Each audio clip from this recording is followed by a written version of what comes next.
Como a pandemia afetou as igrejas locais? Todas as igrejas locais se viram, de alguma maneira, afetadas pela pandemia. Tem um jornalista, Tom Jetten, ele escreveu um texto: as coisas nunca serão as mesmas, como a pandemia mudou a adoração. Esse texto que ele escreveu é exatamente sobre como o distanciamento, o isolamento, os templos fechados fizeram com que as tradições fossem profundamente afetadas. Nós tínhamos hábitos e tradições antes da pandemia e agora não é possível mais. O pastor exemplificou.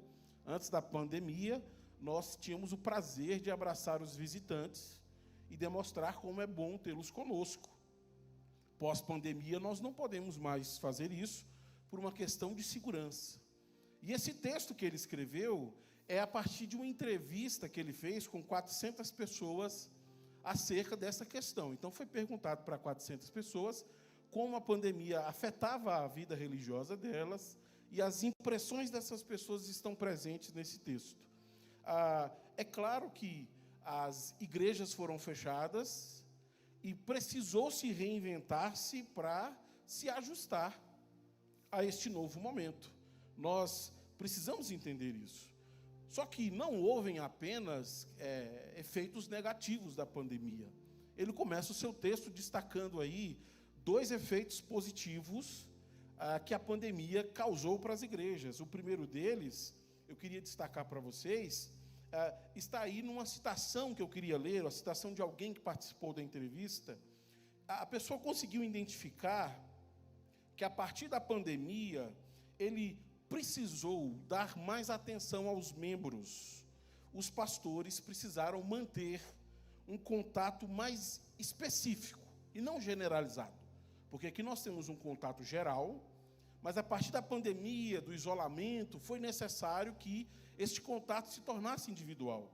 Veja o que um pastor escreveu: esta crise realmente nos fez fazer um trabalho melhor ao pegar o telefone e verificar nossos membros.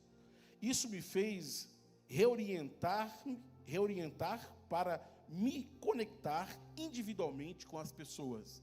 Então, isso é muito positivo. O pastor está dizendo que ele reorientou o seu ministério para indivíduos e não para a instituição. E a gente sabe que a prevalência sempre é para a instituição, pelo número de pessoas, pelo fluxo de pessoas. Mas na pandemia nós nos vimos forçados a voltar a pensar nos indivíduos e não na instituição. O templo estava fechado, mas a igreja continuava viva. O templo estava fechado, mas a igreja continuava eleita, santa e pura. Esse foi um ponto positivo. Outro benefício que ele apresenta para o isolamento social provocado pelo coronavírus é as mudanças que foram implementadas na comunicação. Nós tivemos aí a introdução de ferramentas que antes nós não explorávamos com tanta facilidade. Veja o que alguém escreveu sobre isso. Não preciso dirigir 1 hora para sentar e ler a Bíblia com alguém. Posso fazer tudo de casa. Não há necessidade de correr para as reuniões. Não há pressão para os meus filhos ou para o meu marido. Com o distanciamento social, a impossibilidade de estarmos reunidos, nós exploramos as plataformas digitais de maneiras maravilhosas. Zoom, WhatsApp, Instagram, a gente fez dessas plataformas o nosso espaço de encontro virtual. Se não podemos nos encontrar numa geografia, nos encontramos no espaço virtual. E isso foi produtivo. Hoje, nós estamos tendo um culto online. Você está vendo como é positivo? E pessoas sendo alcançadas em lugares distantes desta realidade. Antes da pandemia, nós não explorávamos e tirávamos tanto proveito dessas plataformas. Mas a pandemia trouxe isso como um benefício. Mas, infelizmente, os benefícios são poucos se compararmos aos males que a pandemia fez para as igrejas locais. Apesar de nós termos tudo isso indicado como coisas boas, ele destaca ali 3 características negativas que a pandemia trouxe para as igrejas? A primeira característica que ele destaca como negativa é o enfraquecimento das conexões com a igreja. Ou seja, foi feita uma pesquisa e percebeu-se, comprovou-se que das atividades online, o número de participantes era sempre abaixo de 50%. Então, a igreja continuou se encontrando em atividades online, mas não era toda a igreja que estava ali reunida. O pastor nos diz que nós temos aí quase 1.000 pessoas assistindo o culto simultaneamente, mas não são todos os membros da congregação.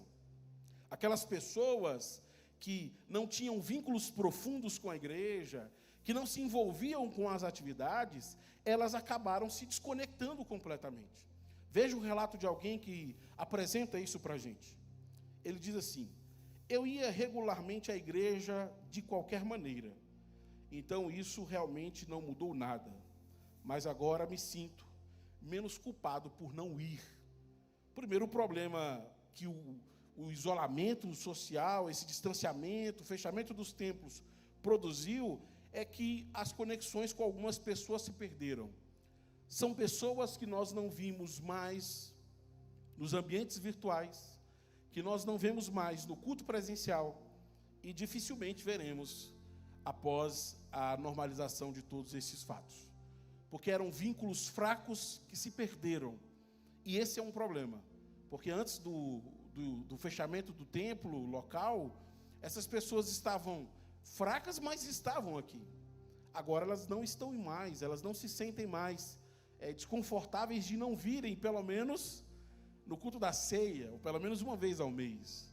Elas perderam completamente vínculos com uma igreja local e perderam o propósito para congregar. Um segundo efeito da pandemia, ele vai dizer para nós aí, é a perda de vínculos espirituais. E aqui, a gente sabe como os vínculos espirituais acontecem neste ambiente. Aqui nós já oramos, aqui nós já cantamos, aqui nós já ministramos uns aos outros oração e intercessão. Esse vínculo espiritual existe, essa prática acontece aqui no templo. O problema é que quando fomos para casa, sem o compromisso de nos reunir como igreja, esses vínculos ficaram fracos. Veja o que alguém escreveu sobre isso, principalmente destacando o fator da música. Eu tenho feito isso, mas está começando a ficar muito triste e difícil para mim, onde estou apenas sentada na minha sala de estar, cantando sozinha. Eu estava fazendo mais quando tudo isso começou, mas agora que estamos com 8 ou 9 semanas, estou começando a me sentir desconectada deles. Essa pessoa está dizendo que esses vínculos espirituais, essas práticas espirituais que eram realizadas no culto, eles começaram a perder um pouco o vigor, começaram a perder um pouco a força, o prazer de realizar aquilo, porque o vínculo espiritual criado neste ambiente é uma coisa real. Aqui nesse ambiente a gente cria um vínculo espiritual de comunhão, de adoração, a gente é estimulado a entrar neste lugar com a consciência de que vamos cultuar a Deus. E o distanciamento nos fez perder isso. Porque mesmo realizando de casa, o ímpeto diminui e com o passar do tempo ele chega a reduzir-se bastante. Aqui você não se sentia desconfortável de chorar, de levantar as mãos. Em casa, vestido pijama, sentado no sofá, às vezes comendo um salgadinho. Você já não está tão ligado, você já não está tão conectado, você está aí, mas não está. E este é o segundo problema. Há uma perda de vínculos espirituais. Em terceiro lugar, ele diz o seguinte: o terceiro problema causado pela pandemia é a perda da conexão entre pessoas. Aqui entre nós temos um vínculo. E nós valorizamos tanto este vínculo que nós nos chamamos de irmãos. Não é isso que dizemos o outro? Pai de seu irmão. Porque nós reconhecemos que há no outro um vínculo de proximidade e de unidade. E aí, a sua mãe, você me disse que ela ia fazer uma cirurgia, nós estamos orando por ela. Como está você? Como estão seus filhos? Como está lá na empresa? São vínculos e conversas, mesmo que rápidas, mas que criam em nós uma estabilidade emocional em relação a este lugar. Porque aqui tem alguém que se preocupa, alguém que se envolve, alguém que se relaciona com a gente. Observe o que alguém disse sobre essa perda de conexão. Amo meus irmãos e irmãs em Deus. Eu costumava ir a muitas atividades relacionadas à igreja, como estudos bíblicos e comunhão masculina. Agora, mal nos comunicamos por texto. O vínculo que existia entre nós, essa conexão profunda, ela sofreu bastante. Aquela visita de final de tarde para compartilhar um café, aquele abraço caloroso que nós dávamos uns aos outros, isso tudo teve que esperar, teve que ser tirado da nossa relação. E com o tempo nós nos desgastamos com as redes sociais, de maneira que muitos de nós não têm mais paciência para grupos. Eu estou cansado de grupos, porque tem que responder, tem que olhar vídeo. Na interação pessoal, isso não é tão fadigante, mas na virtual a gente se cansou. E começou a abrir o grupo e fechar só para esvaziar o contador de mensagens. Não levanta a mão, não, eu estou só falando, tá? O pastor Deus te revelou, não precisa levantar. Eu sei que a gente às vezes faz isso. Porque há essa perda de conexão. A gente se distancia mesmo. Para concluir o seu texto, Tom Jetton escreve o seguinte, e é aqui que eu queria terminar e passar a reflexão bíblica. Apoio, consolo e um vínculo espiritual são algumas das coisas que importam em uma experiência de adoração. Para algumas pessoas, essas também são as coisas que agora percebem que sua igreja não estava fornecendo. Sobre os desligamentos do coronavírus, essas distinções se tornaram mais claras. Ele conclui dizendo que os problemas citados já existiam, mas agora no isolamento esses problemas se tornaram mais agudos, a ponto de alguém questionar se vale a pena a continuidade da igreja. Será que não vale a pena continuar como estamos, virtualmente distantes, em casa mesmo? E começa a se pensar em legitimidade para uma questão que mostra como a igreja sofre, exatamente por causa do contexto em que ela precisa lidar. E agora, com o encerramento de parte do isolamento, nós já podemos nos reunir com uma distância segura, observando certas normas. Hoje a gente já pode isso, mas a gente já começa a pensar, e aí? O que vamos fazer para resgatar aquilo que foi perdido? Porque, em certa medida, todos nós nos vimos afetados. Todas as igrejas, independente do lugar. Núcleo Bandeirantes, Samambaia, Sobradinho, Brasília e fora de Brasília, todas as igrejas se viram afetadas pela pandemia. E as respostas aos problemas causados pela pandemia, às igrejas locais, tendem a ser respostas pragmáticas. O que é uma resposta pragmática? Vamos fazer aquilo que está dando certo. Vamos olhar o que está dando certo e vamos implementar na nossa igreja também, mesmo que não seja certo, a gente nem avalia se é certo. A gente só implementa porque está dando certo em outro lugar, quer dizer que também pode dar certo aqui. Uma percepção pragmática não é uma percepção bíblica, porque nem sempre o que está dando certo é certo de se fazer. Os fins não podem justificar o meio, porque a igreja de Cristo é pura, santa e lavada com sangue carmesim. A igreja de Cristo é uma igreja que ele vem buscar e ele espera encontrá-la do jeito que ele a comprou na cruz do Calvário.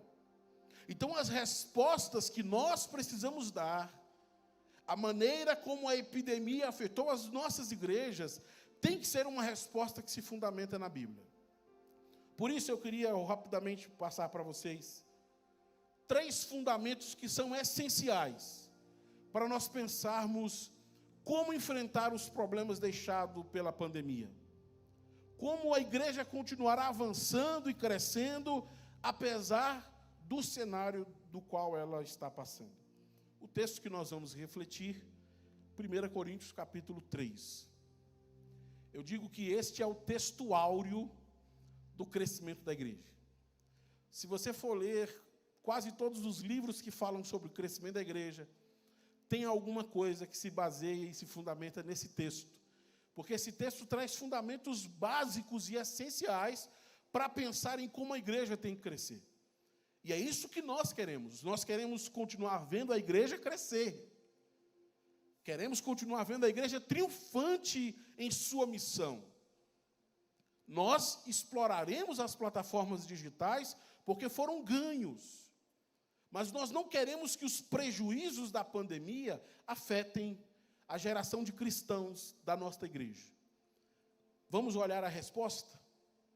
Capítulo 3, versículo 5 ao versículo 9. Eu leio para você a passagem bíblica.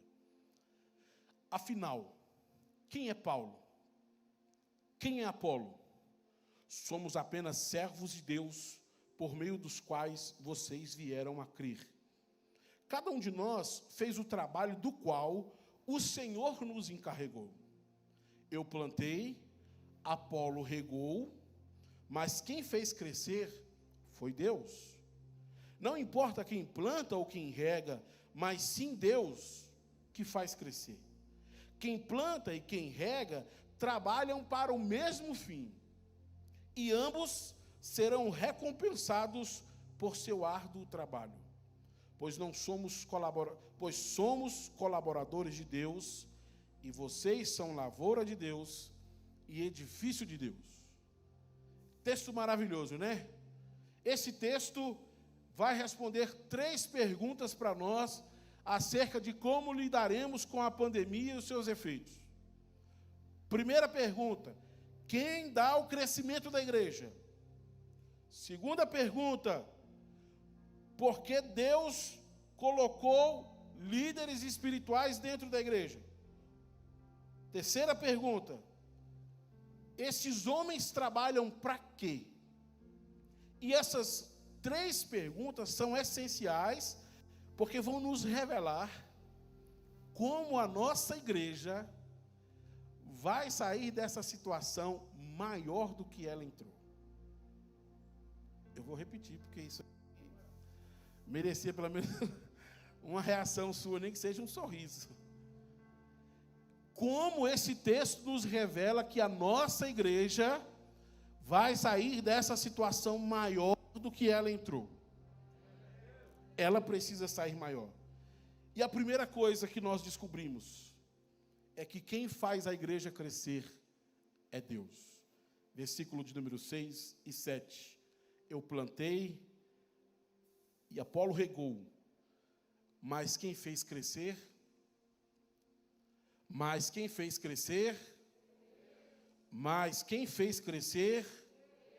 Não importa quem planta ou quem rega, mas sim Deus que faz crescer. Às vezes nós achamos que o crescimento da igreja depende mais de nós do que de Deus. A nossa igreja não cresce porque a liderança, porque o pastor, porque alguém não faz uma coisa que deveria fazer. Se essa pessoa se portasse de uma maneira diferente, com certeza a igreja cresceria. Nós pensamos o crescimento da igreja de forma pragmática, na junção de pessoas. A igreja é muito mais do que pessoas reunidas. A igreja é a junção de salvos em Cristo Jesus. Quando Cristo voltar a buscar a igreja, Ele vai levar toda a igreja consigo. Nós não estamos trazendo pessoas aqui para o entretenimento ou para a diversão. Nós estamos arrancando pessoas da condenação do mundo e colocando elas no céu através da salvação em Cristo Jesus. Por isso que o crescimento da igreja é providenciado por Deus. E nesse sentido nós temos que ter uma consciência tranquila. Porque às vezes nós queremos ser muito mais zelosos que Deus quanto a isso. Meu Deus, o que eu preciso fazer agora para fazer a tua igreja crescer? Fica parecendo que depende de nós. E se nós não fizermos alguma coisa, o negócio não vai acontecer. A igreja já deveria ter voltado, pastor. A igreja já deveria ter feito isso, aquilo, outro. São apontamentos que talvez tenham alguma lição, mas que perdem um fundamento essencial. A igreja cresce porque Deus providencia o seu crescimento. Deus, escute isso, Deus está envolvido no crescimento desta igreja.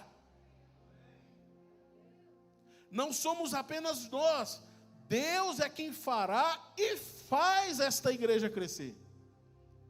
É o Espírito Santo quem convence as pessoas da sua condição e as resgata a Cristo.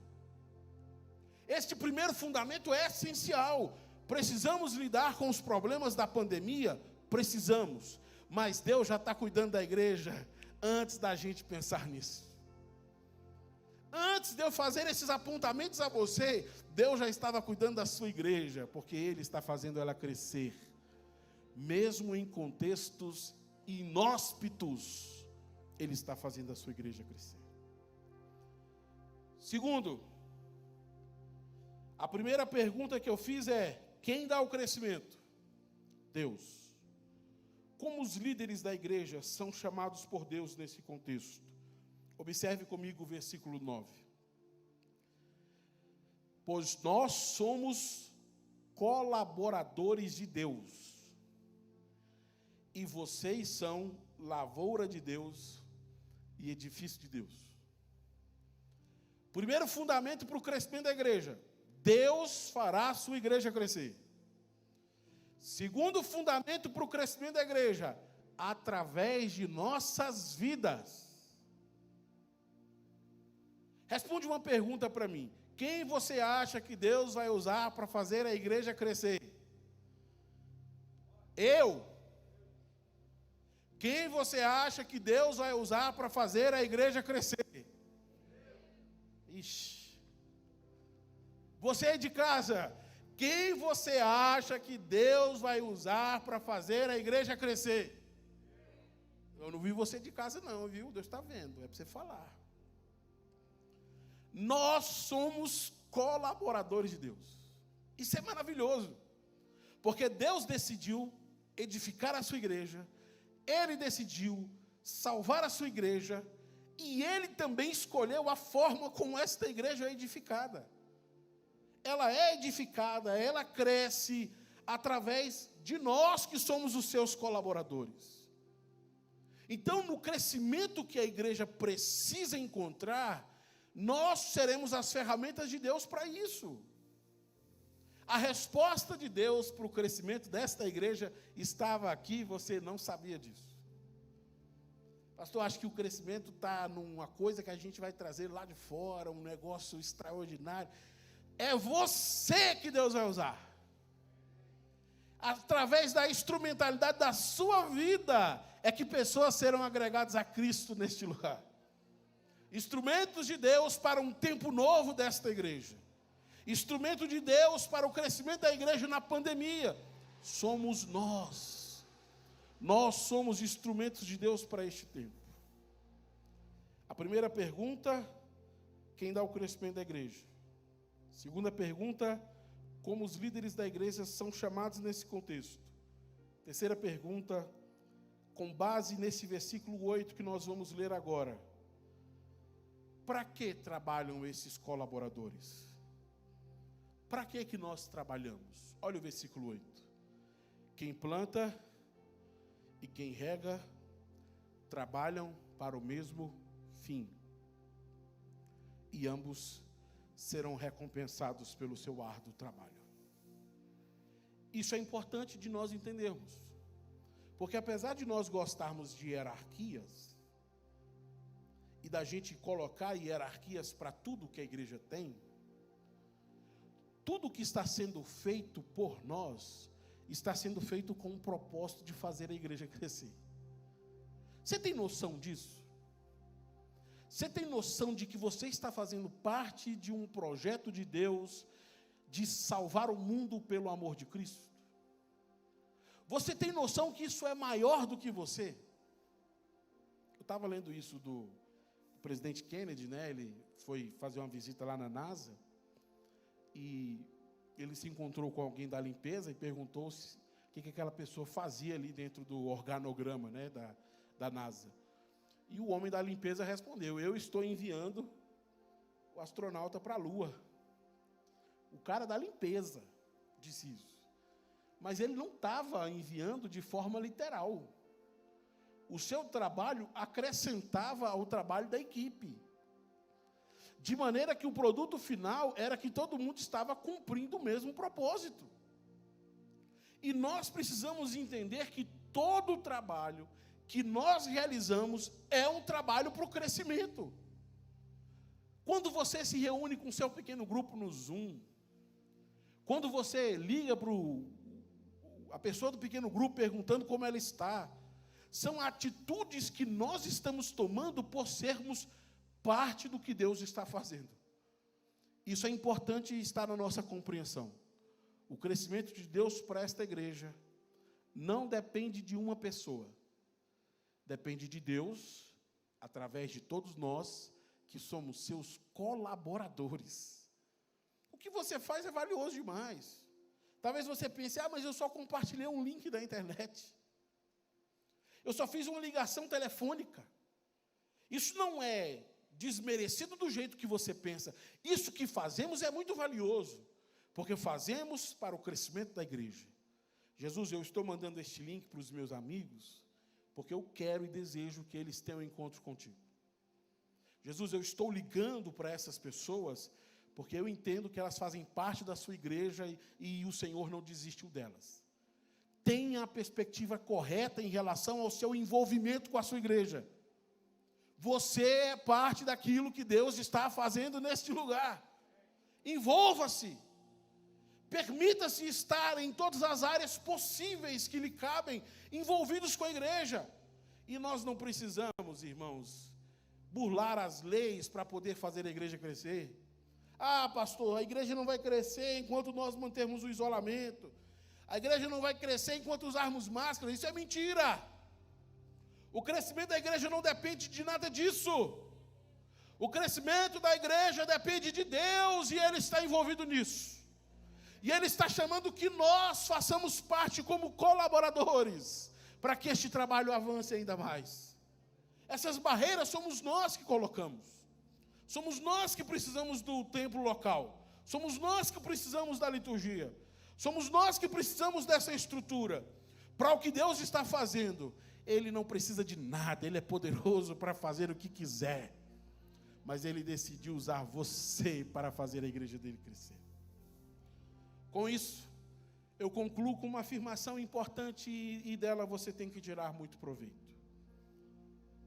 Em síntese, como responderemos aos problemas de crescimento da igreja ou os problemas com os quais a igreja passou no isolamento? O crescimento da igreja só é possível porque Deus impulsiona nosso trabalho para fazer a igreja crescer. A gente sai daqui com essa convicção hoje. Foram dias difíceis? Foram. Foram tempos de desconexões?